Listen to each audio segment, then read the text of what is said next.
was Jesus of Nazareth crucified? Because he made outrageous claims about himself. He claimed to be the one and only Son of God. Why would anyone take his claim seriously? Well, that all depends. If Jesus actually rose from the dead, then his claim to be God's unique Son carries considerable weight. On the other hand, if the resurrection never actually happened, then Jesus may be safely dismissed as just another interesting but tragic historical figure. Did Jesus rise from the dead? As we explore this question, we need to address two further questions. What are the facts that require explanation?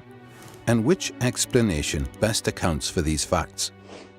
There are three main facts that need to be explained: the discovery of Jesus' empty tomb, the appearances of Jesus alive after his death, and the disciples' belief that Jesus rose from the dead.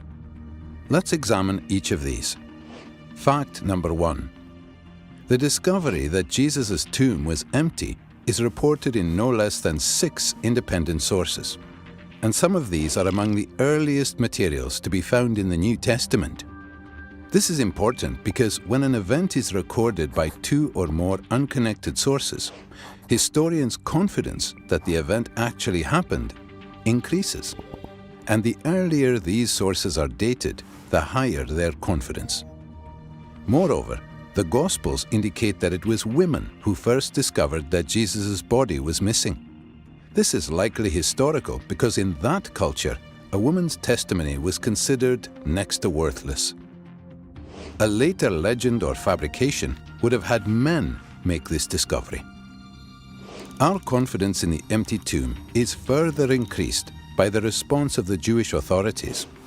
When they heard the report that the tomb was found empty, they said that Jesus' followers had stolen his body, thereby admitting that Jesus' tomb was, in fact, empty. Most scholars, by far, hold firmly to the reliability of the biblical statements about the empty tomb. Fact number 2.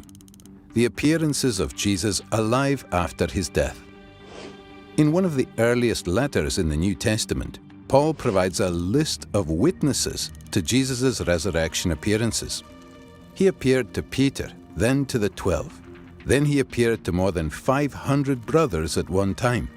Then he appeared to James, then to all the apostles. Finally, he appeared also to me. Furthermore, various resurrection appearances of Jesus are independently confirmed by the Gospel accounts. On the basis of Paul's testimony alone, virtually all historical scholars agree that various individuals and groups experienced appearances of Jesus alive after his death. It may be taken as historically certain that Peter and the disciples had experiences after Jesus' death in which Jesus appeared to them as the risen Christ. Fact number 3.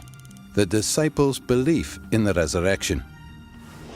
After Jesus' crucifixion, his followers were devastated, demoralized, and hiding in fear for their lives. As Jews, they had no concept of a Messiah who would be executed by his enemies, much less come back to life. The only resurrection Jews believed in was a universal event on Judgment Day after the end of the world, not an individual event within history. Moreover, in Jewish law, Jesus' crucifixion as a criminal meant that he was literally under God's curse. Yet somehow, despite all of this, the disciples suddenly and sincerely came to believe that God had raised Jesus from the dead. They were so completely convinced that, when threatened with death, not one of them recanted.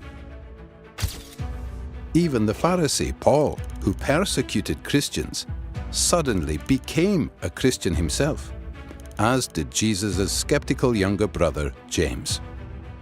Some sort of powerful, transformative experience is required to generate the sort of movement earliest Christianity was. That is why, as an historian, I cannot explain the rise of early Christianity unless Jesus rose again, leaving an empty tomb behind him. These three firmly established facts cry out for an adequate explanation. How do you make sense of them? Down through history, various naturalistic explanations have been offered to explain away these facts. The conspiracy hypothesis, the apparent death hypothesis, the hallucination hypothesis, and so on. All of these have been nearly universally rejected by contemporary scholarship. The simple fact is that there is just no plausible naturalistic explanation of these three facts. The explanation given by the original eyewitnesses is that God raised Jesus from the dead. If it's even possible that God exists, then that explanation cannot be ruled out. For a God who is able to create the entire universe, the odd resurrection would be child's play. An empty tomb, Jesus' appearances alive after his death, and a group of dejected followers suddenly transformed by a radical new belief in a risen Messiah. These are independently established historical facts. How do you explain them?